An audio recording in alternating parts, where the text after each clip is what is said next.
Makanya kita harus jadi karyawan. Kita jangan jadi pekerja. Being a leader itu bukan hanya menjadi orang-orang yang berhasil. Being a leader termasuk lu harus menerima consequences dari kesalahan anak buah lu. Percaya deh, gue nih ngomong sebagai pemilik perusahaan. Nggak ada pemilik perusahaan yang pengen kalian ke kantor. Operasionalnya gede coy. Hari ini kita kedatangan satu legendary kreatif di Indonesia. Wah, menurut gue video kali ini tuh menarik banget karena di sini kita ngebahas bagaimana kalian itu jangan sampai cuma jadi karyawan, ya kan? Tapi pekerja. Oh, jangan sampai jadi pekerja, tapi harus jadilah jadi karyawan. Karena Bingung nggak? Apa bedanya? Itu yang kita bahas video kali ini, dan banyak angle-angle menarik bahwa kalau lu menjadi leader di dunia kreatif, ya sebenarnya nggak harus kreatif juga, ya kan? Lu boleh menjadi tidak kreatif. Betul sekali, dan kita perkenalkan langsung. Ini dia. Halo, saya Yoris Sebastian. Saya adalah founder dan creative thinker di OMG Consulting. Saya juga aktif menulis buku, sekarang udah 11 buku yang saya tulis, dan selebihnya saya rajin memberikan seminar dan juga workshop untuk berbagai korporasi. Dan saya memulai dari bawah sekali, dari freelance di Majalah Hai, karyawan di Hard Rock Cafe, dan akhirnya menjadi general manager di usia 26 tahun. So, kalau kalian pengen banget kayak kita tadi udah capek ternganga-nganga belajar dari generasi yang mungkin jauh beda dari kita, yang millennials, Gen Z, tapi kalian bisa belajar sesuatu juga dari Gen X yang mungkin selama ini menurut kita kolot banget nih, generasi X, takut. Jadi kalian wajib banget nonton video ini.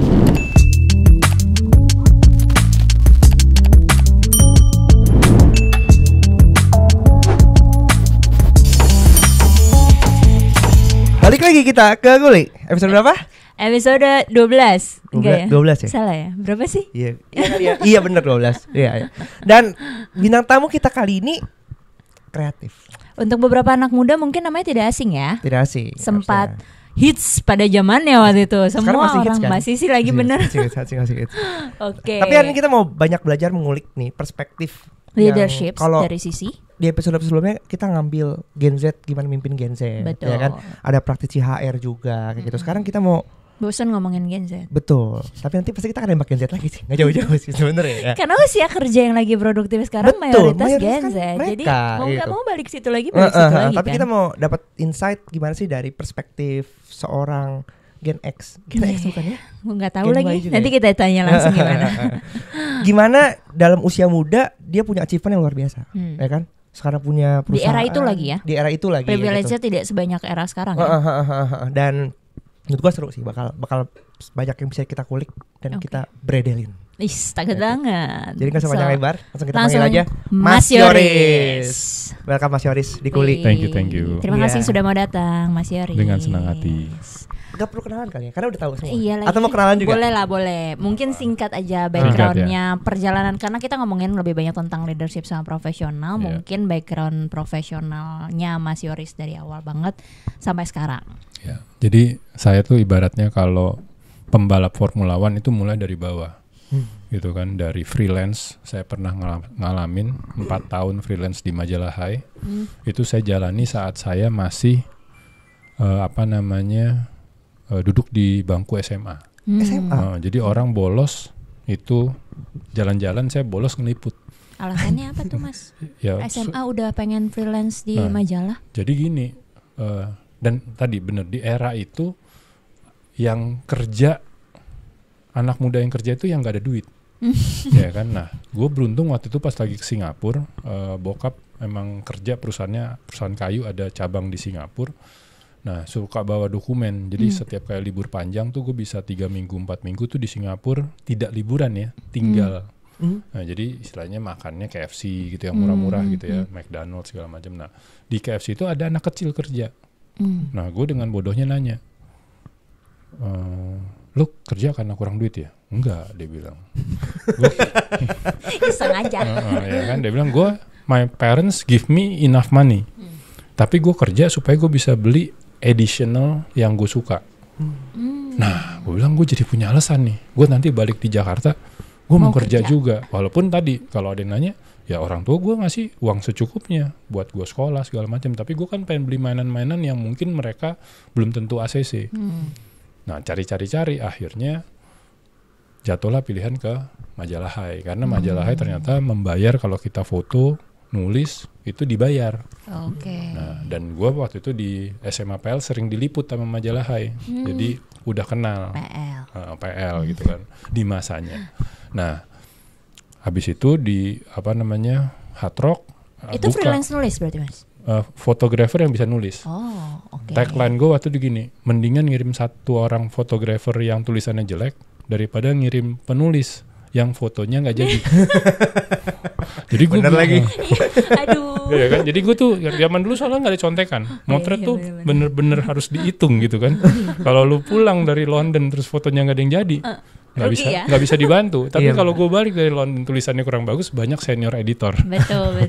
Tanya lagi, lu waktu di sana gimana gitu kan. Nah jadi, dan singkat cerita freelance di Hai sampai kuliah ya kan. Nah pas lagi zaman kuliah itu Hard Rock Cafe buka. Saya datang ngeliput sebagai majalah Hai.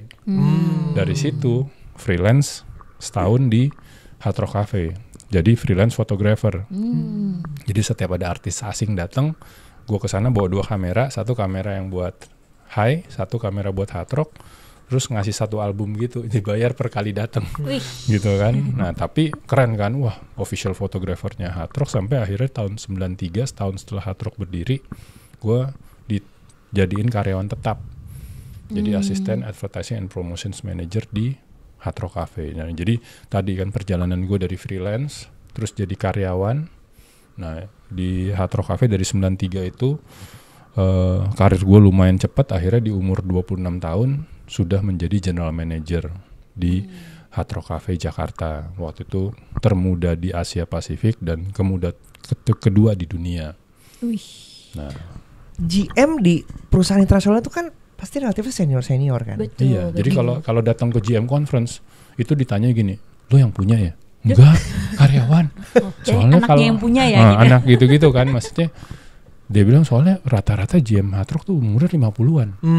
Kalau di GM conference gitu kan. Kalau sampai ada yang muda nih biasanya pemilik atau apa gitu kan. Enggak, gue bilang emang kebetulan aja sih gitu kan. Jadi emang benar di masa itu gue jadi GM di usia 26 tahun itu sebenarnya bahkan tidak ada yang tahu. Jadi gue diam-diam, gue jaga kerahasiaannya supaya jangan disepelekan karena usia. Karena karena yang nggak tahu itu kan dia nggak tahu umur gue berapa. Baru terbongkar gue jadi GM termuda di Hard Rock Cafe itu pas gue menang award di Inggris, di British Council. Nah PR-nya ngemail, kalau dilihat tahunnya nih lu umur segini udah jadi GM, ayo the youngest. Nah gue bilang gue nggak tahu, gue waktu itu masih kerja juga di Hard Rock, tapi udah punya saham gitu di beberapa perusahaan yang gue dirikan di MRA.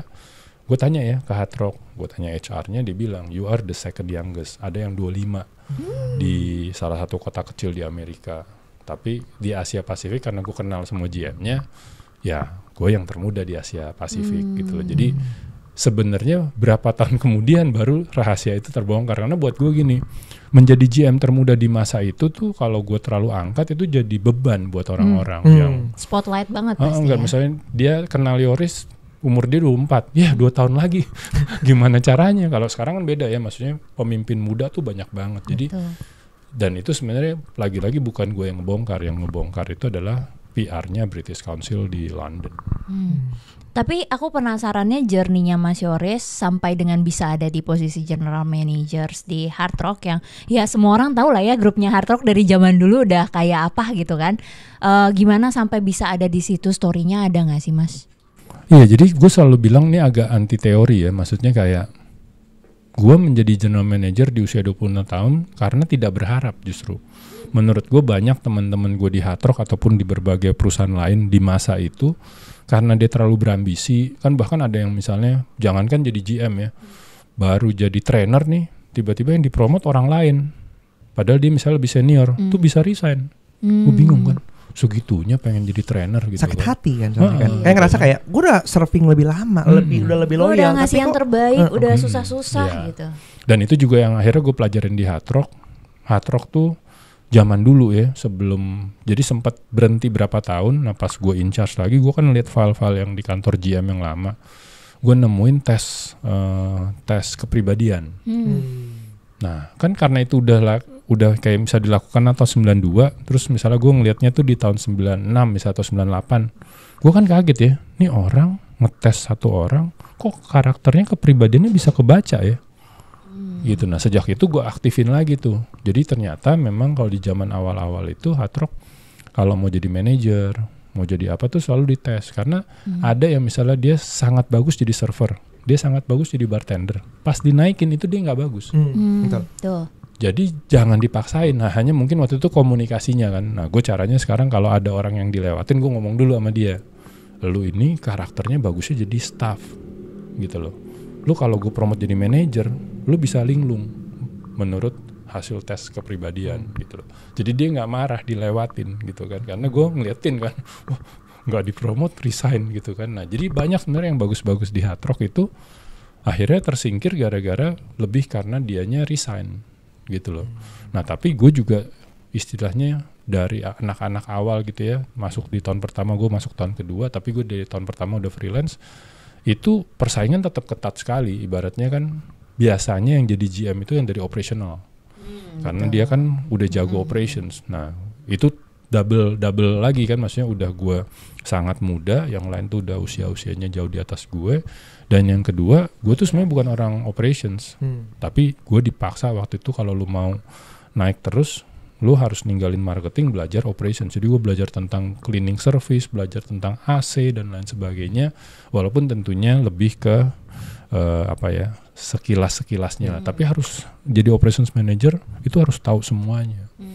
Gitu loh, setidaknya. Dan pernah ngerjain, mirip kayak pernah denger McD kan yang suruh ngepel segala macam, kita harus setidaknya ngerasain 1 minggu 2 minggu di setiap departemen. Kalau kita ngeliatin komentar sekarang ya Mas ya, generasi sekarang tuh mindsetnya gini, kalau gue mau sukses gue mesti punya ordal. Betul. Gitu, ya kan? Dalam Power konteks of ordal. Power of ordal gitu. Yeah. Nggak mau dimanapun itu deh. Pokoknya kita ngelihat, pokoknya di komentar-komentar di Kuli pun sama. Kita ngelihat, wah ordal. Gak bisa namanya kayak, oh kalau kita punya kompetensi kita bisa nunjukin. Mereka nggak percaya itu gitu. Dari sisi Mas Yoris sendiri, apakah lo tuh punya ordal? Karena gini, kan freelance ya kan, dari high masuk ke Hard Rock ya kan. Akhirnya kan karena mungkin, tadi katanya Hai juga udah sering sama PL. betul ya kan. Apakah the power of ordal tuh matters atau punya faktor lain gitu yang bisa menentukan sukses kita? Iya, jadi kalau gue kebetulan gitu ya, gue sadari sih dari dulu sampai sekarang kalau soal ordal tuh pasti ada. Tinggal sekarang sebenarnya balik ke kita, bagaimana kita menciptakan kesempatan. Banyak orang kan menunggu kesempatan gitu kan. Nah, kalau gue tuh selalu analoginya tuh, kenapa nggak kita menciptakan kesempatan? Walaupun ini beda sama misalnya berambisi ya, gue pengen, dan bahkan gini kan, waktu itu gue udah sadar nih, emang anaknya kan backgroundnya majalah juga kan, gue udah mempelajari sebenarnya, meriset gitu loh, bahwa di Asia itu di luar Jepang, itu semua GM-nya itu pasti orang Singapura atau orang Amerika. Kenapa Singapura? Karena pemilik dari Hard Rock Cafe Asia di luar Jepang itu Singapura. Jadi dia kan trust orang dia.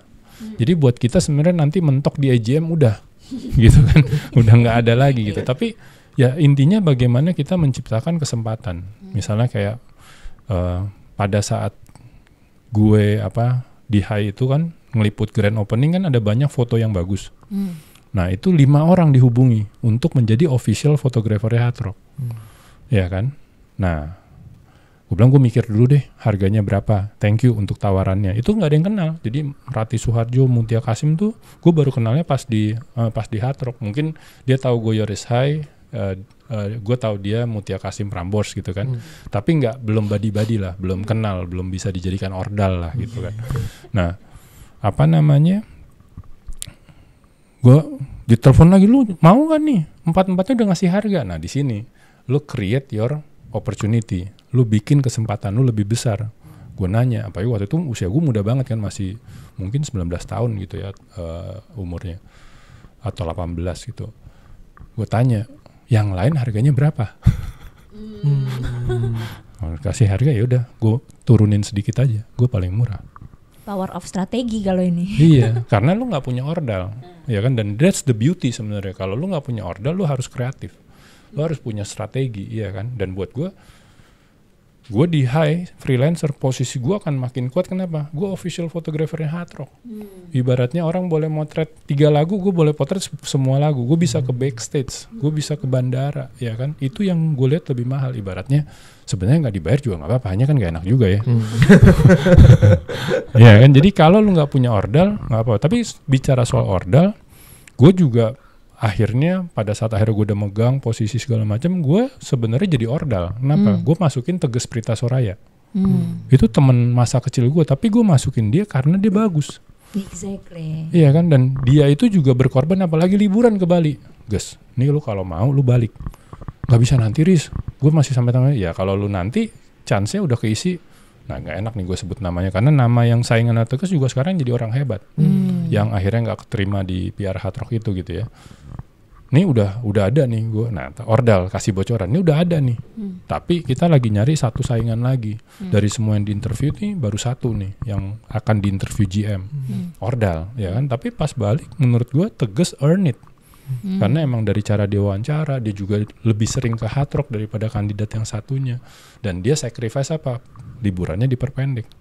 Jadi sebenarnya menurut gue ordal tak terhindarkan.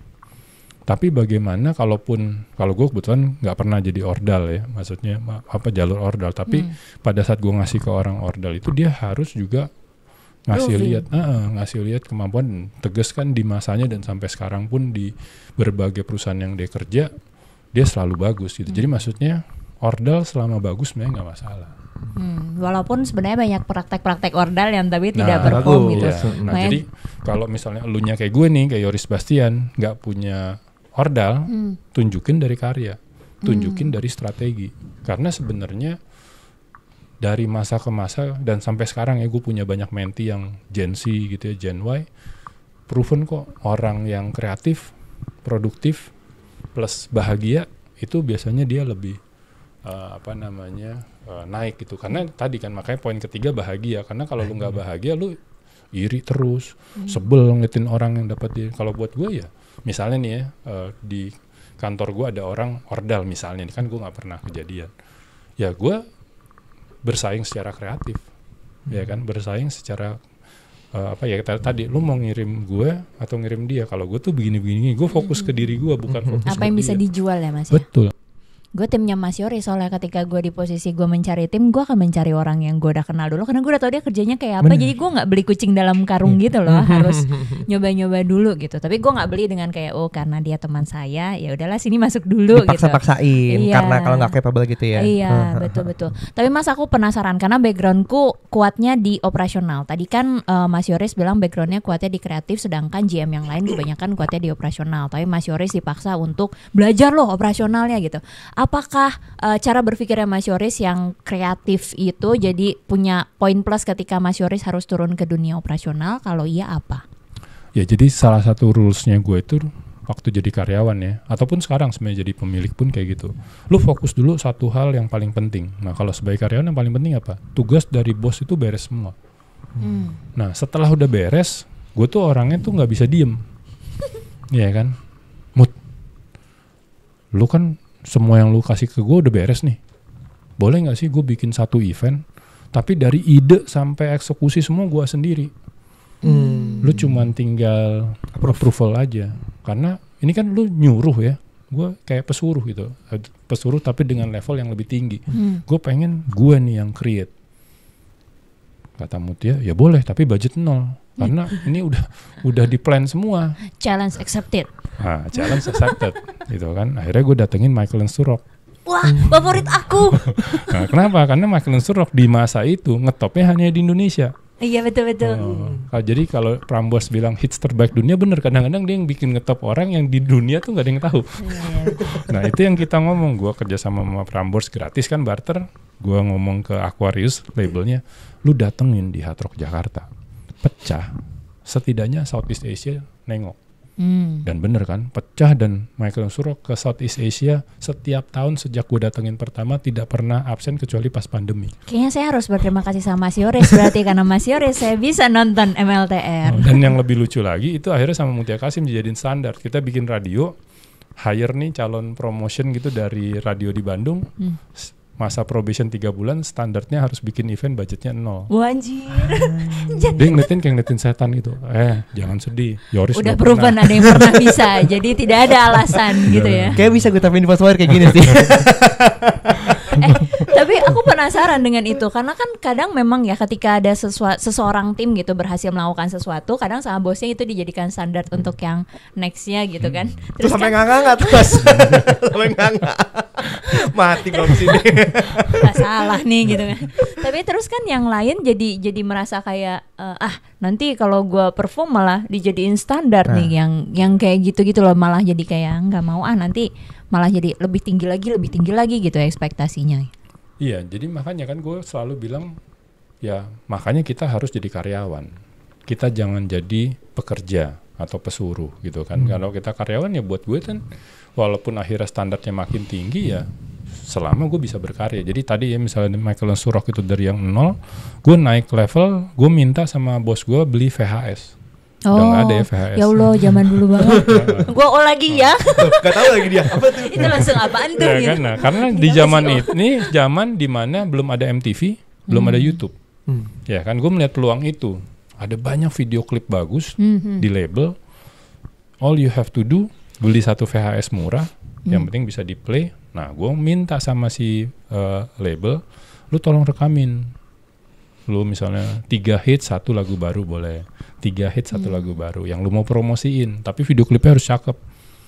Nah, di semua cafe di masa itu ada happy hour. Gue cuman ngubah di jam yang sama, gue ganti jadi music hours. Lampunya redup dikit karena layar gede turun, emang kebetulan sudah ada. Hanya biasa dipakai malam. Nah, gue izin kan pakai sore gitu ya, jam happy hours gue ubah jadi music hours, tuh orang jadi datang karena mau lihat video klip yang keren. Salesnya naik. Nah, jadi tadi kan, jadi sebenarnya berkarya itu tuh juga jangan langsung gini, Mas, gue pengen bikin nih, idenya keren, budgetnya berapa, 100 juta. Kan bosnya juga bingung ya, nih anak gak pernah bikin apa-apa. Nah, kalau gue kan dari 0 naik VHS sampai ujungnya, kalau kalian pernah denger ya itu yang paling legendaris ya, bikin Alec Mande. Gitu. Jadi intinya sih sebenarnya jangan takut bahwa itu akan jadi standar, karena artinya standar lu sebagai karyawan pun akan jadi makin tinggi. Sama seperti kayak misalnya gini kan, makanya lu jangan usul, kalau usul lu nanti lu yang eksekusi kalau usul gitu. Karena kalau buat gue sih sebenarnya yang penting kan waktu kerja tuh sama semuanya. Waktu kerja gue tuh dulu 7-0. 7 sampai 0. Iya kan, jadi kalau orang kan misalnya ada yang 5-2, 5 hari kerja 2 hari off. 7 hari nggak pakai off. Ada 6 hari kerja 1 hari off. Nah, gue secara kontrak anak marketing kontrak kerja hari kerja kan. Nah, tapi hari libur gue Sabtu Minggu. Tapi Sabtu itu hari yang paling rame di Hard Rock. Setidaknya gue harus datang malam. Malam Minggu tuh rame banget. Betul. Masa gue orang marketing gak datang? Networking penting soalnya. Nah, gue datang kan. Jadi udah 6-0. Bentar lagi udah. Hari Minggu nih, kalau kalian ingat, kalau nggak tahu bisa di browsing pada masanya. Itu kita juga rame, kita bikin Java Jive, Kahitna yang sampai sekarang masih ngetop. Itu tadinya band cafe. Betul. Belum punya album. Nah, hitsnya di Hard Rock dulu. Datang juga. Nah, tapi ini makanya sudut pandang. Kalau lu ngeliatnya, aduh gue remah-remah rengginang nih, kerja 7-0. Kata anak zaman sekarang gak ada work-life balance, Mas, kalau 7-0. Kan. Nah, kalau gue ngelihatnya gini, gue sebenarnya punya off 1 hari. Sabtunya pagi setengah hari, sama minggunya pagi setengah hari. Jadi gue masih punya waktu istirahat sebenarnya 2 kali setengah hari. Nah, itu kan tergantung lu ngeliatnya. Kayak tadi gue bilang kan, produktif, lama-lama jadi kreatif, dan jangan lupa bahagia. Dan menurut gue 3 hal ini yang gue sebarkan di 11 buku yang gue tulis itu semuanya bisa dicapai oleh manusia. Tapi kalau gue bilang GM termuda 26, yang umurnya 25 udah deg-degan tuh bacanya kan. Tahun depan nih gue. Masa belum? Gue bilang ambil inspirasinya bahwa kalau lu bisa, walaupun usia lu muda harusnya jangan takut ya kan. Tapi jangan dijadiin target.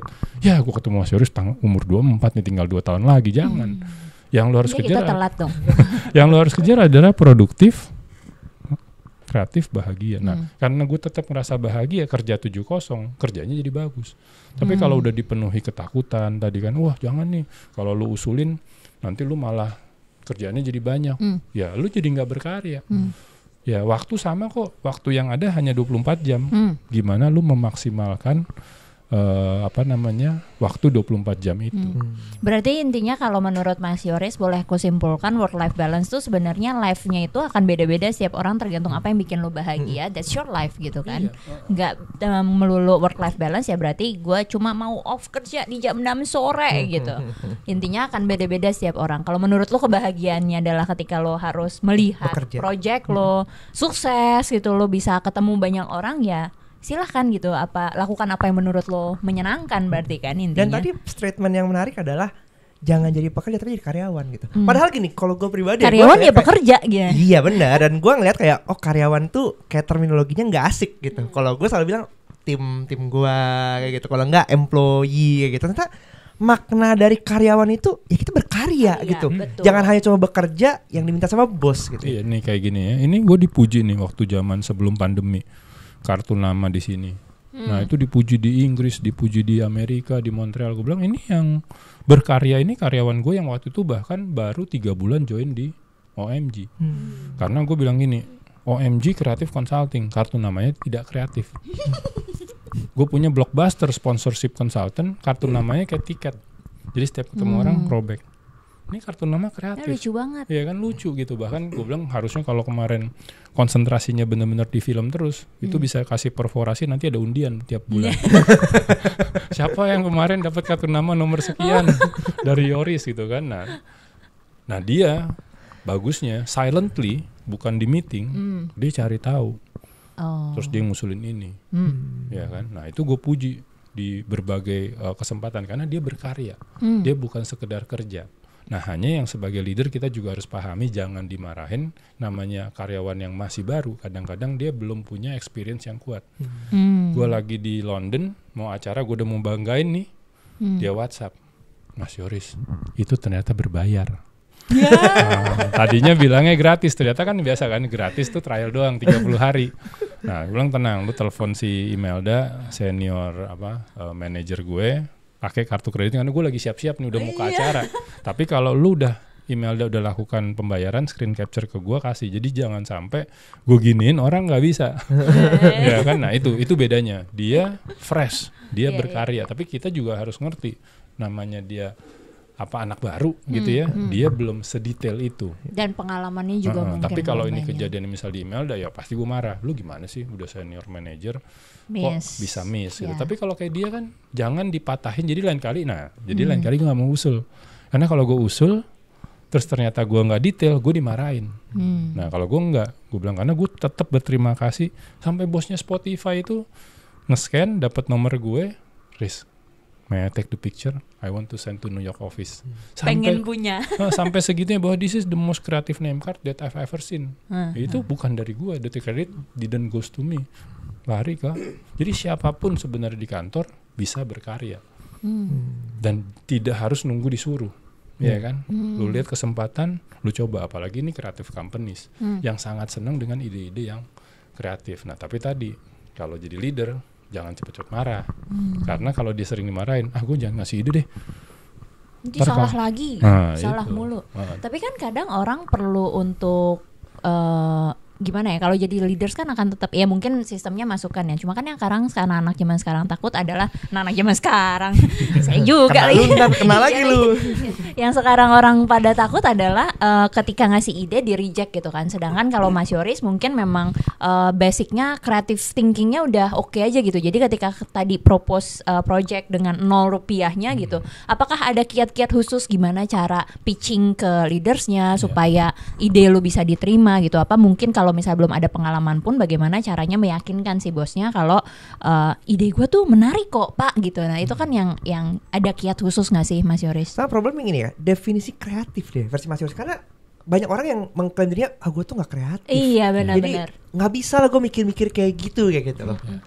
Nah jadi nggak kepikiran idenya gitu. Gue beruntung nih sekarang udah belasan tahun membantu berbagai korporasi sebagai innovation consultant untuk karyawannya. Jadi OMG itu bisa serve sebagai strategic partner yang mikirin kreatifnya buat klien, tapi bisa juga kita jadi innovation consultant yang melatih selama 10 bulan, jadi programnya panjang buat tadi karyawan-karyawan yang ngerasa nggak kreatif itu, supaya dikasih tahu caranya dulu yang benar, ada pendampingan, mentoring segala macam, sampai akhirnya ide kreatif itu menjadi inovasi yang nyata, yang memang dijalankan dan ada hasilnya. Dan sangat sering itu di belasan tahun pengalaman itu orang-orangnya yang dia tadinya nggak nyangka dirinya kreatif, hanya kebawa aja sama sistem. Sama kayak kalau di OMG tuh gue punya karyawan yang ngusulin nama generasi Langgas yang kemudian didaftarkan di hak kekayaan intelektualnya gitu ya. Pas ditanya teman-temannya, gila lu kreatif banget. Enggak, gue kebawa sistem aja gitu loh. Tahu-tahu nama yang gue usulkan terpilih gitu kan. Nah tapi itu kan menambah confidence levelnya dia gitu ya. Nah jadi kalau di buku, dan gue sering banget dalam perjalanannya, gue sering banget ide ditolak gitu kan. Jadi sebenarnya nggak selalu smooth gitu. Nah tapi di buku udah gue ajarin secara singkat gitu ya, kalau di workshop bisa lebih panjang, yang namanya Tenacity. Pernah dengar Tenacity? Nah, belum kan? Nah jadi Tenacity itu adalah lu percaya, kayak gue misalnya, gue percaya mau bikin konser artis lokal mingguan di Hard Rock Cafe Jakarta, ditolak. Nah kalau minggu depannya ada 2 pilihan nih, minggu depannya tanya lagi kan, Yoris ada ide? Ada. Kan minggu lalu udah kasih ide ditolak. Nah, itu baper. Ya kan, kalau zaman dulu namanya sensitif. Iya lagi perubahan ya, sensi jadi baper ya. Ya kan. Nah, tapi kalau gue memilih Tenacity gitu ya, Tenacity apa, minggu depannya lu datang lagi dengan proposal yang berbeda. Jadi proposal gue pertamanya itu bukan Alec Mande. Yang penting bikin konser artis lokal seminggu sekali. Karena kasihan di zaman itu artis lokal kita yang udah punya album tidak pernah diundang untuk konser 1 jam sendiri. Cuman diundang 3 lagu hitsnya aja. Nah pengen nih rasanya kayak artis di luar. Nah gue pengen ngasih tempat itu. Gue bilang Hard Rock Cafe kan committed to become important members of the music community. Tapi tetap ditolak. Nah minggu depannya di managers meeting gue datang lagi dengan proposal tertulis, ya kan? Dan percaya itu harus dibikin, tapi sekarang gue ubah dikit. Nah itu. Jadi kalau lu minggu depannya propose, jangan yang sama. Itu persisten beda-beda tipis sama dablek. Ya kan? Yoris, idenya apa? Tahu dablek nggak? Ya kan? Idenya apa? Itu bos yang minggu lalu bos, yang artis lokal konser kan udah ditolak, gitu kan? Nah kalau gue dateng, gue pindahin sekarang yang tadinya nggak ada harinya jadi Senin, gue kasih lihat angkanya, yang tadinya lu biasa Hard Rock bikin di Jumat Sabtu, salesnya cuma naik 15%, dengan cost yang sama gue pindahin Senin, salesnya dalam hitungan gue akan double. Nah, yang tadinya nolak mulai gini kan, double. Yang bener loh. Gitu. Nah, gitu loh. Jadi itu Tenacity. Ada di buku gue diterangin bahwa lu tetap believe something, tapi lu harus cari cara-cara baru untuk mendapatkan approval. Dimatangkan ya. Gitu. Nah, kalau sekarang bahkan gue punya proses yang panjang itu namanya iteration. Di T yang kedua itu the expert challenge. Karena in real life, apalagi gue misalnya sekarang di OMG, gue kasih ide semuanya manut. Setuju. Nah gue harus cari expert challenge. Dan kadang-kadang misalnya gue lagi project property, expert challenge-nya bukan arsitek. Bahkan di arsitek muji-muji juga. Gila Haris ini kalau dijalanin jadi mata kuliah arsitek nih di seluruh kampus. Puji lagi. Nah kita sebagai orang kreatif tuh harus jangan senang kalau dipuji. Kita harus, mumpung masih di planning ya, cari lagi, oh notaris. Bapak temen gue tuh notaris legend di Jakarta. Nah karena dia kan gitu kan, dia bikin suratnya dia liatin berhasil apa enggak, dia bikin akte notarisnya dia lihat berhasil apa enggak. Gue kasih idenya ke dia, bener. Riz, lu udah pikirin 1 ini? Belum om. Udah pikirin ini belum? Oh iya ya om.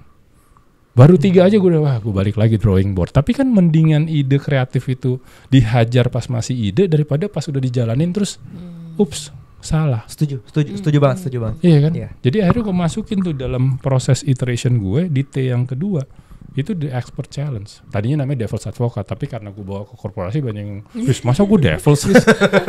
Yeah, kan? Tidak terima. Sebenarnya kalau kata-kata devil's itu yang penting memang lu di hire untuk mengkritisize, no matter what gitu kan. Nah tapi kan masuk ke korporasi kan dia rada, masa gue jadi devil's risk gitu. Jadi akhirnya gue ganti the expert challenge gitu. Jadi kita harus, karena gue bisa banyak bikin karya-karya yang luar biasa itu hasil criticize dari atasan gue.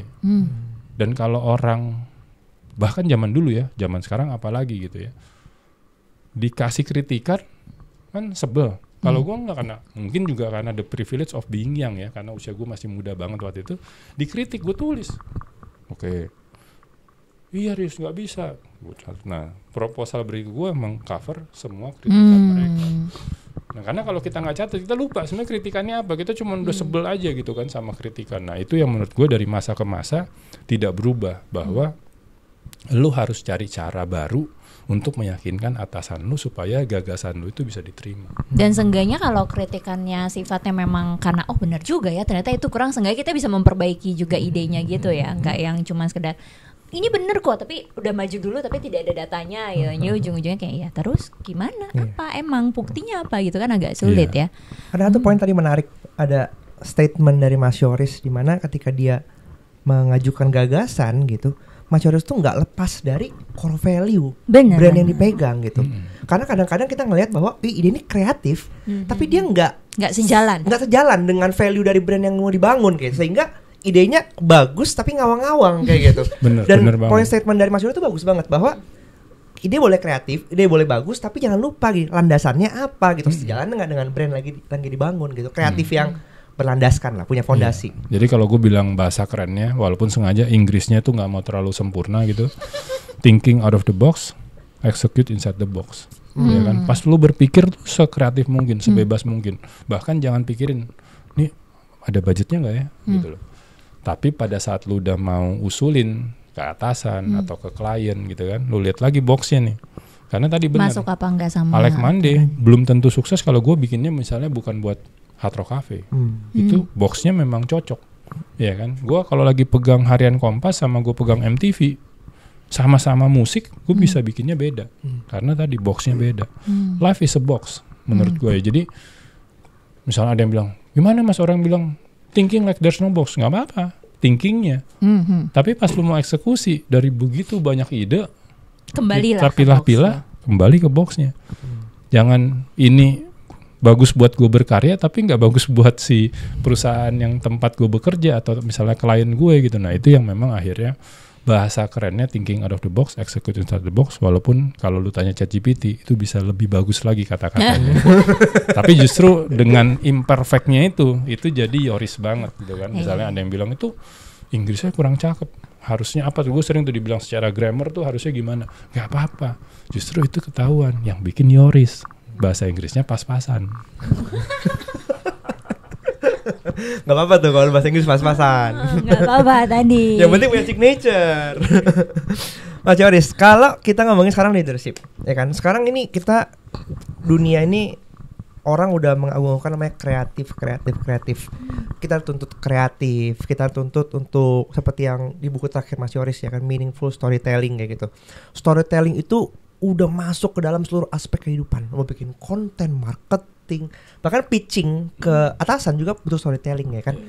Ada nggak tips sih gimana sih bisa kita lebih peka bahwa storytelling itu nggak susah itu, karena kan secara culture ini kita Indonesia ini sangat storytelling ya. Betul. Mitos, kecil dongeng, legenda dongeng. Tapi sekarang nih kita ngeliat, gue susah loh storytelling, gue tuh susah untuk bercerita loh gitu. Ya dan ini true story ya. Jadi salah satunya juga pada saat kita mau bercerita kita harus tahu gimana itu relatable. Ya kan, ini balik lagi ke cerita Alec Mande. Jadi Alec Mande sebenarnya, dan itu kalau workshop gue ajarin, kita selalu harus punya namanya killer slide. Slide penutupan, ini konklusi, dan biasanya slide penutupan ini lihat siapa yang approve. Bisa itu atasan, bisa itu klien. You have to spend some time untuk mempelajari siapa yang ngambil keputusan.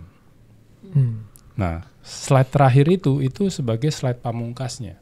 Punchline-nya ya. Iya, jadi kayak pada saat yang Alec Mande itu kan yang gue datang lagi minggu depannya, tadi udah gue catat semua masukan dia, terus membuat dia nengok kan, wah profit double, ya kan. Nah tapi closingnya sebenarnya adalah apa, waktu itu atasan gue 3 orang, Mutia Kasim itu di tangan, ya kan. Salahnya gue waktu itu nggak cerita ke dia dulu.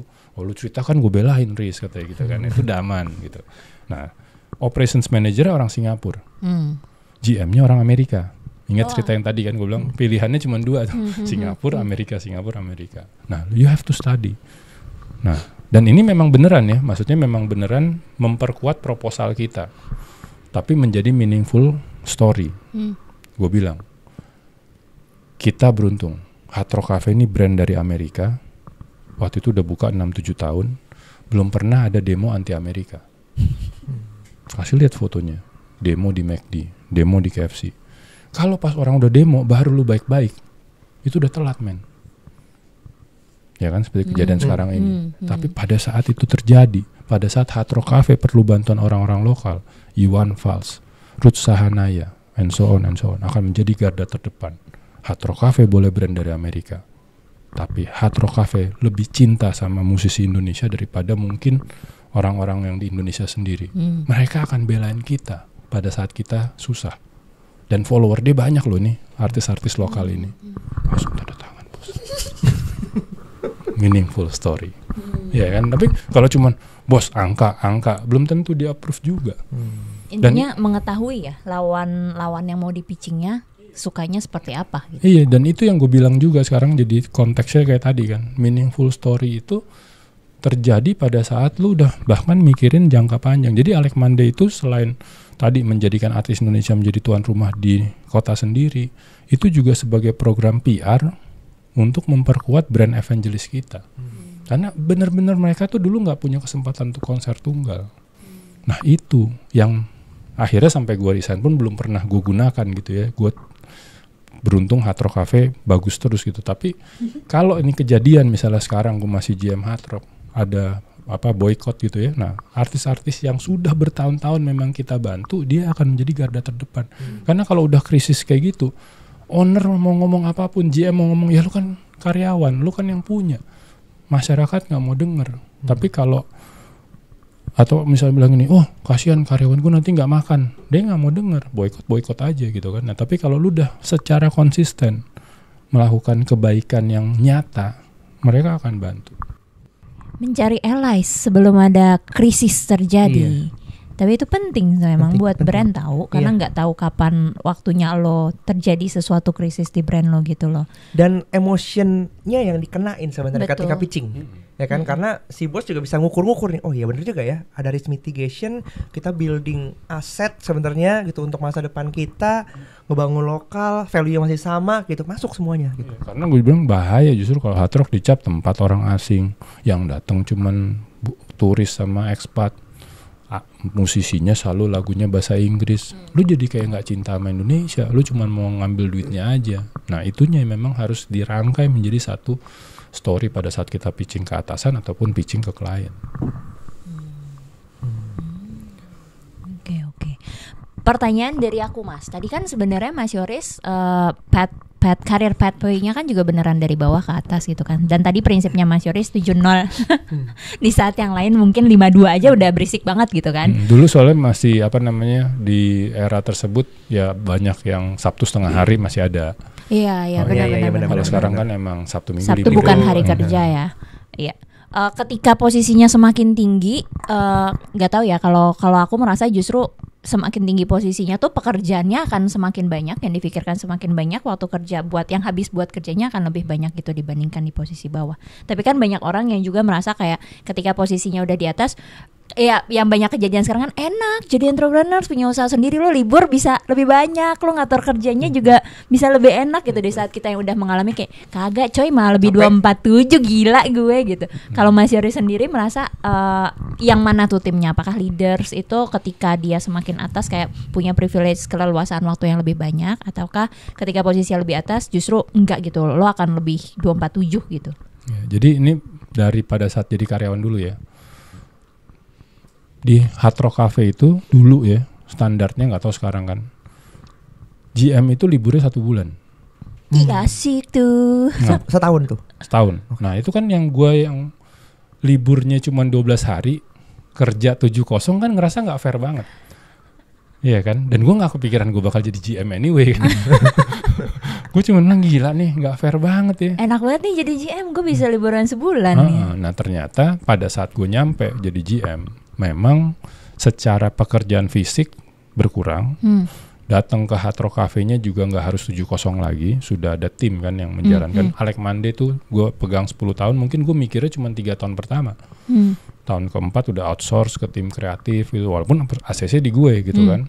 Tapi intinya udah mulai lebih banyak orang yang membantu pekerjaan fisik kita. Tapi yang harus diingat, yang gue juga baru tahu setelah menjalankan, being a leader itu bukan hanya menjadi orang-orang yang berhasil. Being a leader termasuk lu harus menerima consequences dari kesalahan anak buah lu. Ya kan? Lu bisa jam 3 pagi, yang gue seneng nih udah GM ya kan, jam 3 pagi udah di rumah. Dulu kan gue jam 3 pagi masih di Hard Rock gitu kan. Ini tapi jam 3 bisa ditelepon, Mas Yoris, anak cleaner yang sebenarnya notabene karyawan kontrak ya, bukan karyawan full time. Dia masuk ke lift barang yang udah ditulis bukan buat manusia, udah dipendekin jadi dia harus jongkok dan liftnya jatuh. Aduh. Giginya copot semua, sekarang dia di UGD. Ya kan, walaupun gue juga bilang, oke, gue akan kirim manajer gue yang paling muda ke sana untuk tanda tangan bill-nya. Kita nggak cari-cari salah, kita bantu dulu nih keluarga kita ya, yang padahal dia yang salah, tapi kan lu udah nggak bisa tidur. Dapat berita kayak gitu, jadi physically lu nggak harus kesana karena lu punya manajer yang take care, tapi kan secara mental, secara otak lu tuh drain dari kesalahan yang bukan lu yang bikin. Nah makanya gue bilang tes kepribadian tuh sangat penting. Tidak semua orang up for this. Dan buat yang dengerin ini nggak masalah kita jadi karyawan, kalau memang panggilan lu sebagai karyawan, banyak kok temen gue karyawan yang keren-keren. Setuju. Iya kan? Betul. Gue memang panggilannya jadi leader, panggilan gue jadi entrepreneur. Pandemi, babak belur, tapi gue ngerasa bangga. Gue bisa membantu karyawan-karyawan gue yang terdampak melewati pandemi. Yang mungkin kalau gue di perusahaan besar, gue akan dipaksa untuk PHK aja, force major. Ya kan, nah gue berjuang sekuat tenaga sampai sekarang pun sebenarnya masih berasa dampaknya, tapi gue seneng bahwa apa, orang-orang ini bisa survive bersama gue. Nah itu kan beda ya panggilannya kan. Kalau panggilan karyawan kan, wah gue selamatin diri gue. Nah itu yang pada saat jadi leader ada banyak sekali cerita-cerita yang di Hard Rock Cafe, bahkan itu non teknis, jadi bukan karena urusan restoran, urusan F&B, bayangin kan, masuk dan sampai sekarang orangnya masih hidup lagi. Si anak itu. Cuma giginya udah palsu semua aja. Giginya tumbuh lagi. Waduh. Oh, gue juga kaget sih itu. Ternyata bisa kayak gitu ya. Jadi maksudnya intinya being a leader tuh bukan hanya udah bukan soal berkarya, berprestasi lagi. Lo menjadi pemimpin dan siap menanggung kesalahan, karena kan even ya dia tetap karyawan gue. Nah itulah kenapa kita butuh libur 1 bulan. Buat healing. Nah, walaupun kalian harus hitung zaman now, gara-gara ada cuti bersama, karyawan pun liburnya udah 1 bulan men. Iya kan? Nah, tapi ini konteks tadi ya, jadi maksudnya being a leader itu memang lo akan sangat capek secara otak, ya kan? Nah pas jadi entrepreneur gue udah lebih pinter, karena udah belasan tahun jadi karyawan dari bawah sampai puncak. Pada saat gue bikin perusahaan yang kecil. Jadi guanya kerjanya bisa lebih santai. Jadi terus terang, saat ini gue sebagai entrepreneur, kerjaan gue lebih santai dibanding waktu gue di Hard Rock. Tapi pendapatan gue di tahun pertama OMG Consulting berdiri, Hard Rock Cafe karyawannya 150, Hard Rock FM karyawannya 50, lihat nih makin mengecil nih karyawan gue. OMG karyawan gue 5. Tapi profitnya OMG di tahun pertama sama dengan profitnya di Hard Rock Cafe. Dan di tahun keberapa gue lupa, profit gue udah bisa sama kayak profitnya Hard Rock FM yang karyawannya 50, profitnya 4 kali lipat dari Hard Rock Cafe. Jadi dari cerita Hard Rock Cafe dan Hard Rock FM gue bisa belajar bahwa jumlah karyawan tidak menentukan jumlah profit. Setuju. Betul. Gitu kan, jumlah waktu gue bekerja tidak menentukan sama dengan revenue gue. Hanya bedanya gitu bos.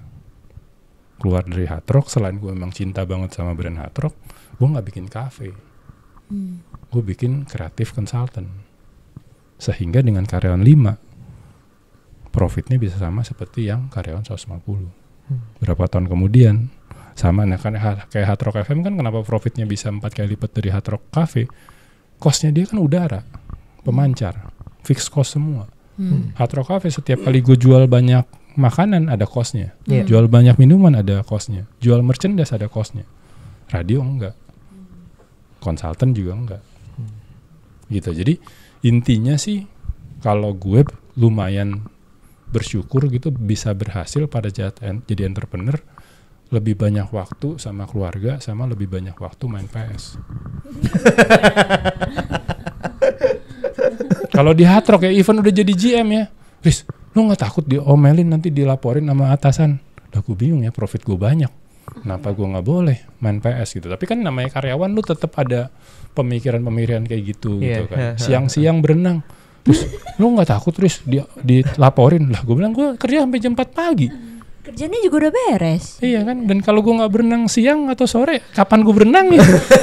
Jam 6 Mas, kan Ya, kerjanya tapi sampai jam itu 4. kan ketakutan karyawan kan gitu. Jadi, nah pas jadi owner, selama kita kreatif merancang apa yang kita kerjain, harusnya bisa tapi bener, maksudnya lebih capeknya tuh ke responsibility kan, tiba-tiba ada pandemi, tiba-tiba ada apa, itunya yang emang capeknya lebih capek. Tapi secara physically harusnya semua entrepreneur itu merancang supaya mereka bisa lebih banyak waktu keluarga dan waktu senggang, karena dengan begitu kita sebagai owner tuh fresh, dapat tantangan kerjaan itu kita siap. Ngomong soal flexibility, karena kan Mas Yoris ngomong flexibility, ya kan, dimana sekarang ini ya teman-teman ini kan mengutamakan konteks kerja fleksibel. Mau itu work from office, work from home, yang kemarin Dwina bilang work from home itu gaya-gayaan, terus kena semprot ya. Oh iya. Iya, kena semprot sama netizen ya kan? Rame ya, lapak rame. Saya Karena suka keributan. polarisasi nih, nggak cuma tim bubur diaduk sama nggak diaduk. Dan dulu kan mungkin fleksibilitas itu cuma terkenalnya buat orang-orang dari background kreatif kali ya, karena backgroundku juga sebenarnya dari dunia kreatif gitu kuliahnya. Dan itu kan dulu digaung-gaungkannya oleh anak-anak kreatif gitu, kayak enak kerja freelance kreatif bla bla bla gitu. Sedangkan kalau sekarang kan dari semua industri, bahkan IT pun sekarang mengedepankannya adalah fleksibilitasnya gitu, bekerjanya gitu, ya kan ya? Iya, betul. Nah, kalau Mas Yoris gimana? Kan karena tadi kita sempat ngobrol, OMG sekarang kayak fleksibel, work from anywhere gitu loh. Kenapa Mas Yoris memilih langkah seperti itu gitu? Bahkan sebenarnya narasinya itu udah ada sebelum pandemi. Iya. Betul. Jadi kan sebenarnya gitu ya, maksudnya bahkan sebelum pandemi. Nah ini yang kemarin juga tuh di lapakku juga rame soal pada saat ngomongin work from home sama work from anywhere gitu kan. Akhirnya kalau gue di Reels gue ngomongnya gini, percaya deh, gue nih ngomong sebagai pemilik perusahaan. Nggak ada pemilik perusahaan yang pengen kalian ke kantor. Operasionalnya gede coy, nyewa kantor, iya kan. OB. Tapi tidak semua industri itu bisa. Betul.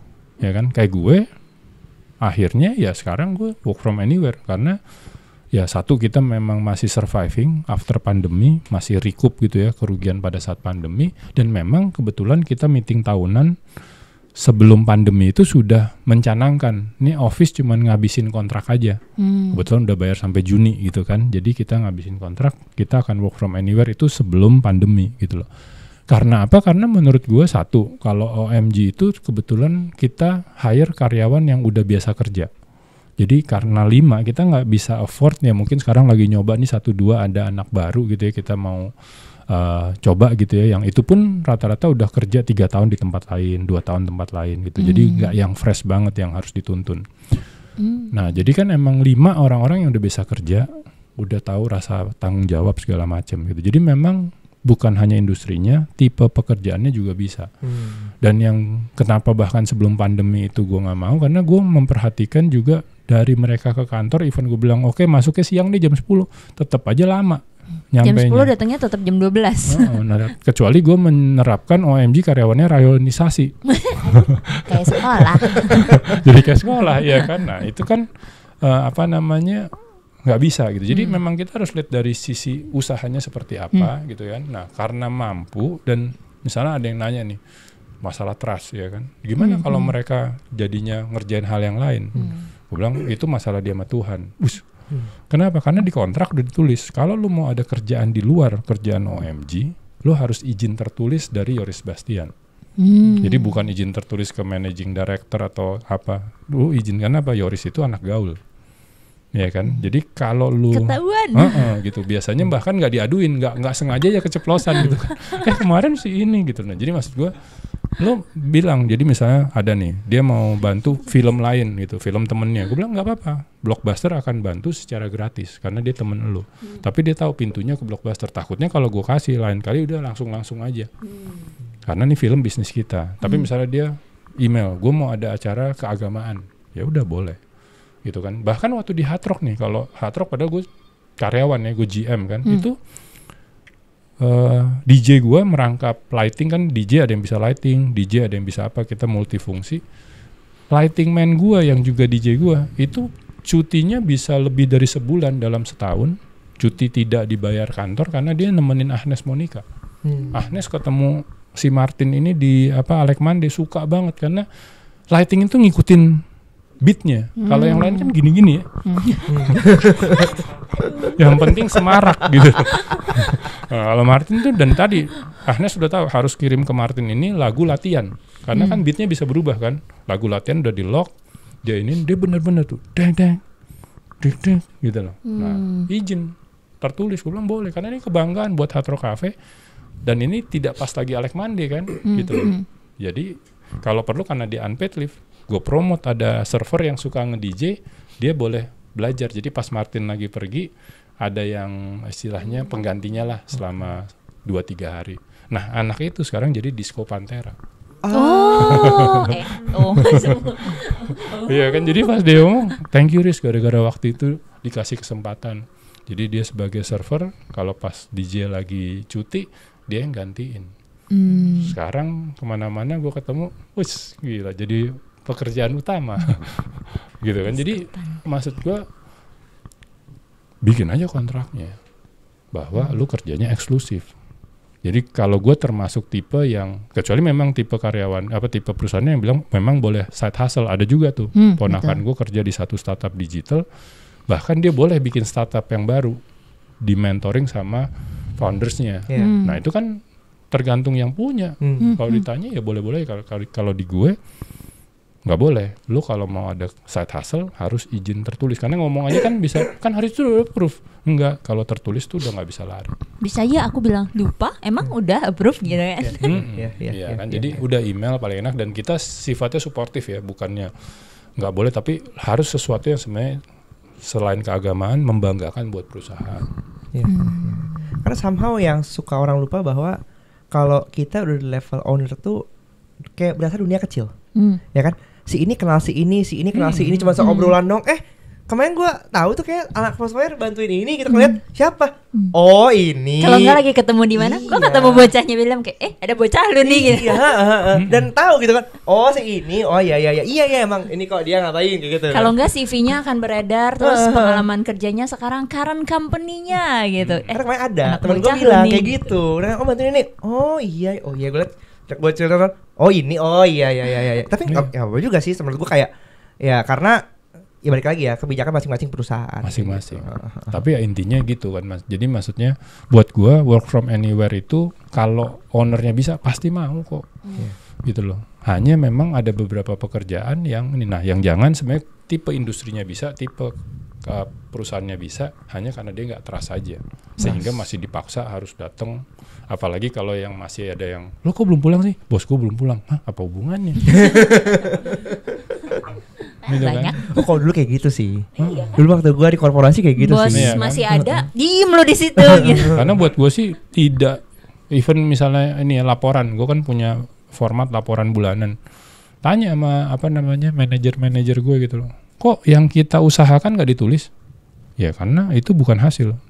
Dan ini self evaluate juga kan, dengan lu ngasih laporan bulan itu lu nggak ada hasil, karena ini konsultan kan, klien tuh hitungan jari, jadi bisa jadi ada bulan apa gitu ada orang ini tidak berimpact sama sekali, nggak masalah, gue nggak marahin lu, tapi self evaluate. Kalau ada beberapa bulan lu tidak menghasilkan apa-apa, ini ada apa gitu kan. Tapi sebenarnya yang diusahain udah banyak nih, ada 8 ya. Itu dari sisi owner kita baca di weekly meeting aja, minutes of meetingnya. Laporan bulanan hanya membahas hasil. Usaha tidak dihitung. Hitung tapi di weekly meeting. Ya kan. Kalau pas udah di bulan ini kan supaya dia jangan sampai dia setidaknya punya perasaan gue dapat gaji tapi bulan ini gue tidak contribute nih. Kalau dia nggak contribute artinya dalam bahasa kasar ya owner yang harus cover dulu nih karena lu kerja dapat macam-macam tapi lu tidak menghasilkan. Tapi kita lihat kalau prosesnya kita hargai di weekly meeting. Tapi pada saat laporan bulanan itu kalau yang anak baru ya pastinya. Jadi bulan ini saya tulisnya kosong. Iya nggak apa-apa. Kan emang kosong kan? Gitu. Bulan depan kosong lagi. Ini saya gimana? Ya teruslah berusaha. Dan kasihanilah saya sebagai owner. Karena saya sudah 2 bulan saya nombok ini gara-gara kamu gitu kan. Tapi itu kan jadi kayak sistem yang membuat orang rajin bekerja. Gitu. Tapi kalau nggak digituin dia mungkin nggak tahu bahwa gue nih kan buat dia gitu kan gue udah berusaha ketemu klien, ngobrol segala macem. Itu kan gue udah kerja. Nah tadi pekerja. Enggak, gue pengen lu berkarya. Gue pengen lu berimpact. Dan dia harus disadarkan dengan sistem tanpa kita harus jadi bos yang galak ya kan. Itu jadi self evaluate. Wah, zero gitu. Dan kita bantu, how can I help supaya lu bulan depan pecah telur misalnya gitu. Jadi kita help. Jadi kita bukan yang gayanya yang gimana nih? Udah 3 bulan nih kosong aja. Nah, itu juga lucu tuh. Gue selama jadi leader gue enggak sempet jadi bos. Mungkin karena waktu itu usia gue kemudaan, enggak pantas kayaknya kalau gue jadi bos. Gue jadi leader. Gitu kan, karena mau sok marah-marah juga kayaknya nggak cocok, malu sama umur. Nah ini penting nih buat anak-anak Gen Z kan, lo harus malu sama umur. Misalnya lo nggak punya dasar yang bagus, lo nggak punya karya yang bagus, hanya karena lo sekarang jadi leader terus lo marah-marahin orang yang lebih tua dari lo, padahal lo sendiri belum tentu bisa ngerjain hal tersebut gitu. Nampol itu. Jadi intinya work from anywhere atau work from home itu memang challenge-nya banyak banget ya, nggak cuma dari pekerjanya juga gitu. Maksudnya tipe orang juga mungkin ada yang tidak cocok untuk bekerja di rumah, ada yang tidak cocok untuk bekerja di office. Tapi dari employer-nya sendiri, kita sebagai employer kan juga harus memikirkan make a good system untuk bisa mantau si employee-nya kayak apa, terus industrinya cocok apa enggak, pekerjaannya cocok apa enggak. Intinya kan banyak checklist yang beneran harus dicantang sebelum memutuskan kayak let's go work from anywhere gitu. Dan even kayak tadi nih, ingat gak zaman lagi heboh-hebohnya co-working space? Nah, OMG nyari kantor di Loop House yang sifatnya itu private office. Jadi tetap ada ruang kantornya OMG doang. Tapi kalau ada orang yang nggak bisa kerja dalam satu ruangan berlima, dia bisa pergi ke tempat sepi, work alone. Itu namanya private office kan. Tapi kalau yang co-working space yang gue aja ngalamin kan, udah ngetik nih, udah ditulis di mana-mana. Kalau orang pakai headphone, pakai earphone, artinya tidak mau diganggu. Tetap aja gini-gini. Mas Yoris, ya, saya seneng banget nih bisa ketemu. Lah gue lagi kerja.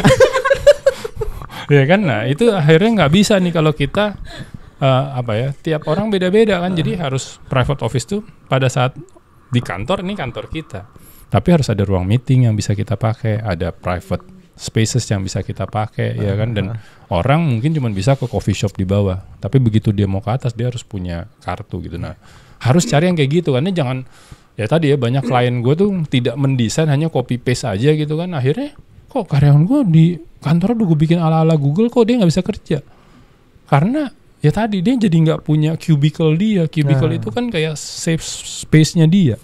Tiba-tiba dibuka semua, yang tadinya GM punya ruangan sendiri sekarang GM harus ruangan bareng semua tim. Satu ruangan. Nah itu yang kayak gitu-gitu harus dipikirin banget, dilihat sejarahnya perjalanannya, karena banyak yang waktu itu ya gue ngalamin. Jadi jangankan work from anywhere versus work from home, work from office aja yang waktu itu kena tren kantor-kantor ala Google, itu banyak yang udah keluarin duit banyak, malah productivity dari karyawannya nggak kejadian karena dia nggak mikirin psikologi. Kayak gue tuh sedih banget waktu jadi operations manager, tiba-tiba dia bilang lu tapi nggak dapat ruangan. Lah, semua operations manager yang expat dapat ruangan. Kenapa? Karena gue lokal gue nggak dapet. Akhirnya dibikinin, walaupun kecil. Tapi setidaknya gue nggak mau dong, maksudnya orang lokal, karena gue lokal terus nggak dikasih ruangan yang pakai pintu gitu kan. Nah hal-hal kayak gitunya karena gue dari bawah, gue bisa ngerasain gitu loh, bahwa GM lu sekarang, ya kan kita open office, ya tapi GM tuh kasihan banget mukanya kayaknya, jadi sekantor rame-rame. Iya kan, nanti kan mau dia lagi pengen menyendiri dia ke ruang meeting, Riz. Ya nggak gitu juga, karena ngerti kan, jadi kayak ada hal-hal, banyak hal yang lo harus pikirin perasaan sebagai karyawan. Nah gue untung karena yang kata di Formula One kan, dari yang go-kart, naik terus sampai sekarang di posisi entrepreneur. Mas Yoris, penting nggak sih, karena kita kayak tadi ya, Mas Yoris kan orang tahu, publicly known gitu sama orang-orang umum, masyarakat pada umumnya gitu, sehingga ketika Mas Yoris ada di publik, visibility itu akan kelihatan gitu. Dan ini kan adalah proses dari Mas Yoris membangun personal branding. Kan? Dalam konteks industri sekarang tahun 2024 nih gitu loh. Menurut Mas Yoris itu berapa penting sih seorang entrepreneur atau seorang leader itu punya public branding yang dibangun? Ya, sangat-sangat penting. Walaupun kayak tadi nih, ini sering nih gue kasih juga ke seminar-seminar gitu ya, workshop gitu. Being a leader nggak harus kreatif sebenarnya. Iya. Kalau lu bisa, plus point. Kayak gue karirnya cepet, ya kan. Tapi ada juga nih kan kita terus belajar ya, berevolve. Satu seminar di Montreal namanya C2MTL, Creative and Commerce Montreal. Jadi namanya udah Creative Conference kan. Tiba-tiba satu hari di tahun ketiga kalau nggak salah, gue bingung, naik panggung, bapak-bapak tua, pakai jasnya ada paddingnya, jauh banget gitu dari sosok kreatif. Dan dia ngomong lagi di pembukaannya, pasti pada kaget kan. Saya CEO Whole Foods katanya gitu kan. Saya juga kaget pas saya diundang. Tapi bagus nih, karena apa? Dia bikin terobosan. Di Amerika itu ada supermarket di Whole Foods yang trial boleh jadi kayak ada restoran kecil, kafe kecil, bisa jual wine, bisa jual makanan minuman. Karena ternyata banyak parents gitu ya masih pengen minum tapi nggak mau ke bar. Jadi abis belanja bulanan ngasih bentar minum. Nah itu salesnya berlipat-lipat. Nah itu bukan dari saya, dia bilang, dari karyawan saya. Jadi sebenarnya di satu titik being a leader kan being responsible, being the coach gitu kan. Nah bisa jadi, dan ini sebenarnya ada banyak, tapi kan gue nggak nyebut contoh Indonesianya, gue nggak tahu dia seneng nggak dibilang seperti itu. In my professional life sebagai OMG Consulting, gue banyak bertemu sama leader-leader yang dia tidak kreatif, tapi dia bisa membuat dimanapun dia ditempatkan, anak buahnya tuh kreatif, dikasih space, dikasih anggaran, disupport programnya, itu juga bagus kok. Ya kan, jadi kita harus tahu nih diri kita gitu. Kayak misalnya gue pada saat gue jadi GM, gue hire mantan karyawan yang selifting sama gue, tapi dia memilih karena dia pikir kan nggak bisa jadi GM di Hard Rock, dia jadi GM di kompetitor. Gue tarik lagi, mau nggak balik ke Hard Rock, tapi lu jadi IGM gue. Anyway dulu kita posisi sama, tapi gue di marketing, dia di operations kan gitu loh. Dan dia mau karena dia memang cinta banget sama Hard Rock Cafe, dan sampai sekarang dia kerja di Hard Rock Cafe. Tapi tadi kan gue sebagai leader yang kreatif, gue perlu orang yang eksekutor.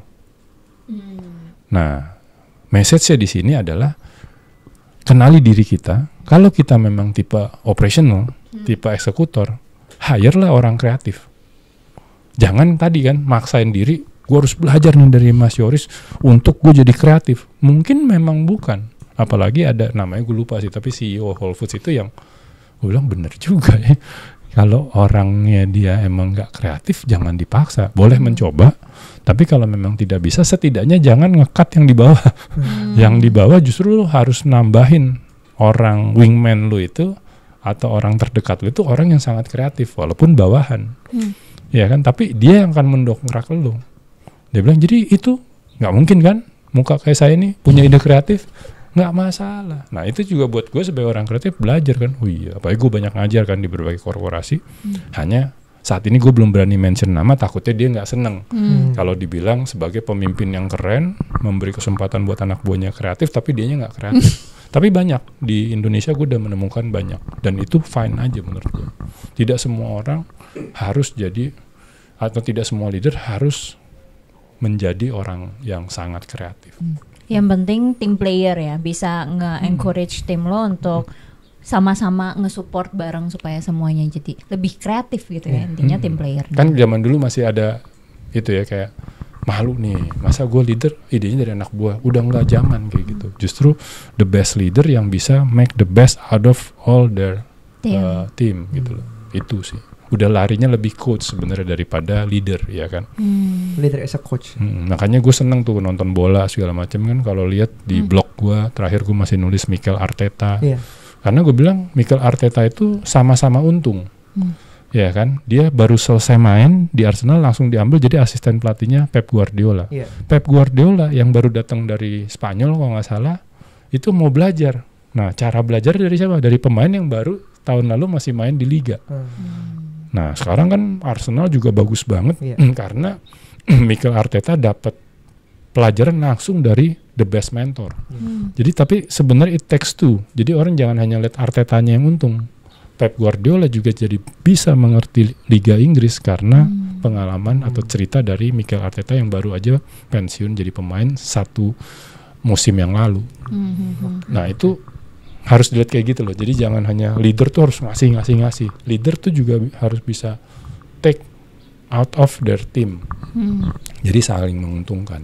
Untuk tahu strength point dari masing-masing timnya apa. Jadi gimana caranya memanfaatkan masing-masingnya supaya sama-sama bisa berkembang juga tugasnya ya. Sama kayak coaching olahraga sih memang benar ya. Karena di Netflix juga ada dokumenter tentang coaching olahraga gitu yang sebenarnya bisa relate banget ketika kita mengkaitkan ke bisnis sih sebenarnya. Gue dulu ada yang anak bagus banget di radio. Tapi hasil tes kepribadiannya nggak bisa bekerja sama orang lain. Gue jadiin researcher. Researcher nggak harus bekerja sama orang lain, ngolah data pendengar apa, gitu. Jadi, iya kan, cari yang terbaik buat orang ini. Jangan kayak enggak, karena kamu mau. Walaupun gue dulu digituin kan, kalau lu mau meningkat lu harus belajar operations, tapi lu nggak bisa copy paste semua pengalaman lu ke orang lain. Ya kan, kalau emang dibilang tidak bisa kerja sama orang lain, itu karakter. Karakter tuh panjang banget perubahannya.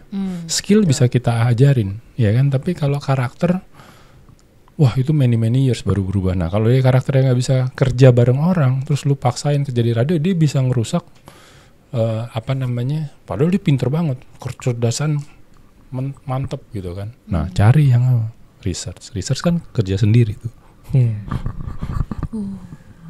Seru. Mas Yoris punya pengalaman gak sih kerja sama Gen Z? Iya dong. Iya. Kalau timnya sekarang Gen Z nggak? Tadi kan katanya banyak kan. Jadi yang tim gue tadinya semuanya millennials, gue doang yang Gen X. Gen X akhirnya katanya. Akhirnya kesebut. Saya seangkatan sama Dilan, bedanya dia di Bandung, Pidi Baik. Wadaw. Saya di Jakarta, terus ada satu sahabat lagi, Afwadi, dia di Gontor, sekolahnya. Tapi sama-sama lulus SMA 91. Nah, jadi saya sempat nggak sengaja karyawan milenial semua. Dalam perjalanannya salah satu millennials yang masuk di buku Generasi Langgas jadi co-author juga di hijack sama negara. Sekarang kerja di Istana Negara. Bagian komunikasi untuk KSP gitu ya.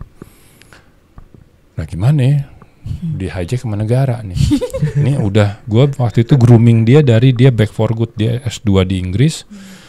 Pulang gue bersaing sama ada bank internasional, tapi yang gue jual tadi kan OMG itu kreatif, kerjanya lebih fleksibel, working hours segala macem gitu kan. Akhirnya dia memilih gue daripada bank internasional itu. Nah tapi intinya gue udah groom, dia udah jadi managing partner. Gue gaya-gaya nih mau kayak PwC kan. Omnya istri gue managing partner. Nah, gue jadiin juga dia. Tapi earn it ya, karena Dila ini sebenarnya bukan karyawan dari awal. She earn it gitu ya. Nah tapi kan gimana nih kalau dia pindah ke Istana Negara, masa gue train lagi nih lama. Akhirnya gue masukin kemarin satu lagi Gen X yang akhirnya nulis buku Meaningful Storytelling. Itu pun gue bilang, kenapa lu masuk buku? Karena memang you have the story. Bukan karena lu senior atau bukan karena lu temen gue, karena you earn it. Karena lu punya story yang cocok sama konteks buku gue Meaningful Storytelling. Lu mau kerja 5 tahun kalau gak ada ceritanya gak bakal masuk buku gue anyway gitu kan. Nah jadi sekarang nih di OMG jadi ada 2 generasi X, ya kan, gantinya Dila yang Gen Y malah diganti sama Gen X karena gue udah nggak sempet buat training lagi. Nah ini yang kita harus lihat juga kan, lu masih punya waktu nggak buat training? Karena gue nggak punya waktu, gue ngambil langsung dari luar yang juga memang mirip lah sama kita. Walaupun ada bedanya sama Dila dan itu mempengaruhi klien-klien yang kita pegang. Tapi justru that's the good thing about OMG. Gue sekarang banyak kliennya yang umai banget, gitu kan. Megang hijab, gitu kan. Megang skincare itu umai banget. Ya, kreatifnya tetap Yoris sebagai orang kreatif bisa masuk bisnis apapun, gitu kan. Nah, terus selain nambah Gen X, mulai nambah nih generasi Z. Yang makanya kalau orang nanya, Mas Yoris nggak bikin buku, masih dipelajari. Ya kan, kita bikin buku itu bukan kayak fotokopi di Snappy. Ya kan? Lagi hits nih, nulis ya. Itu memang dikumpulin ceritanya. Nah sekarang, tapi gue udah bisa bilang bahwa kalau gue dulu bilang generasi Y, millennials itu generasi cepat, bukan generasi instan. Ini supaya mereka ngerti ya, mereka generasi cepat, bukan instan. Kalau generasi Z, itu generasi cepat-cepat. Super cepat. Anak kandung ya, anak kandung digital, ya kan? Anak kandung digital. Dia dari lahir sudah swipe. Iya sih, Ya kan? Kalau millennials tuh pas gede baru ketemu kan. Nah, jadi itu yang membedakan dan ya. Dan ini memang kita pelajarin dan menurut gue sih sebenarnya ya balik lagi ke sistem. Ya kan? Misalnya dibilang, "Wah, Gen Z nggak suka baca." Kita bikin suka. Caranya apa? Bedah buku yang baru, yang even senior dia di OMG itu belum pernah baca. Jadi pada saat dia ngebedah buku, walaupun dia belum jago-jago banget presentasinya, tapi karena bukunya bagus tuh kita kayak gini, wah keren ya. Nah lu kan feel good ya, ih keren juga ya. Nah itu sebenarnya perasaan gue pada saat dulu gue baca buku. Gue baca buku, gue terapin di high. Gue baca buku, gue terapin di hard rock. Padahal usia gue masih muda. Tapi ini anak kok pemikirannya keren-keren ya. Itu sebenarnya pemikiran buku. Yang gue coba dan ternyata works. Gitu kan. Nah itu sampai misalnya ada anak magang gitu ya. Dosen-dosennya nanya, di tempat kita perpustakaan lebih lengkap. Kenapa di tempat Mas Yoris mereka suka baca buku? Atau misalnya dia udah selesai magang 1 tahun di tempat gue by the way magangnya 1 tahun. Supaya bagus gitu ya. Nah terus dia kerja di mana gitu ya. Dia masih message ke kita, gue kangen nih bedah buku. Karena di kantornya nggak disuruh bedah buku. Nah itu kan jadi sebenarnya kita sering kali bilang generasi Z begini. Padahal memang dari kitanya yang tidak mencoba membuat mereka seperti itu. Oh generasi Z pasti mau bacanya digital. Enggak juga. Gitu kan. Tapi what's in it for me itu memang penting gitu. Gue ngapain baca buku kalau nggak ada gunanya. Nah ini kan ada gunanya. Dan tadi feel good itu kan yang pas kita bengong kan. Hah? Gila ya, nah karena buku-buku yang kita pilih buku-buku baru. Memang buku-buku luar agak mahal, tapi ya that's knowledge gitu kan. Daripada nanti mereka terjebak apa? Udah cari di internet aja intisarinya. ChatGPT. Nah, tanya aja ChatGPT. Nah gue termasuk juga yang bilang ke kampus bahwa nggak apa-apa anak-anak kampus tuh boleh pakai ChatGPT. Tapi tanya point of view-nya. Gitu kan. Itu yang lebih penting. Karena gue kalau udah bikin sesi ya menti gitu, kalau jawabannya terlalu rapi, ChatGPT. Nggak dapat hadiah. Personalisasi ya kan dia cuman copy paste taruh di menti. Kemarin bahkan di ulang tahun Gramedia ke-50 lumayan bagus tuh skor gue, suruh milih nih mana yang tulisan human, mana tulisan AI. Gue bisa detect ya tulisan AI tuh rapi banget. Hanya di pertanyaan keempat udah mulai sama persis nih, gue bilang gimana bedainnya ya. Ini mirip banget udah, apa bedanya ya? Di situ gue udah mulai salah. Tapi kalau cara ngelihatnya tulisan human sama bukan ya tulisannya terlalu rapi, nggak kayak bahasa sehari-hari ya.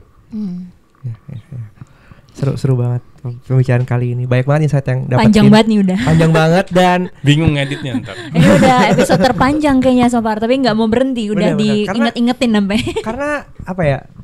Semuanya menurut gue relate ya, banyak konteks-konteks atau yang konkret yang juga nonjok sebenarnya buat para leader sama yang bekerja di bidang kreatif. Banyak banget poin-poin bahwa ya menjadi leader itu nggak harus sempurna kayak gitu kan. Tapi gimana kita mengoptimalkan fungsi tim untuk membantu kita sehingga hasilnya tuh hasil bareng-bareng, bukan hasil leadernya sendiri ya. Itu, dan gue semakin kesini semakin jarang mikir. Tadi kan generasi Langgas yang bikin anak yang baru 6 bulan kerja, ini yang baru 3 bulan kerja. Jadi pasti tanya, jadi lu ngapain Mas? Ya main PS beneran. Grooming. Grooming, ngasih dia kesempatan. mentoring, pendampingan, ya kan.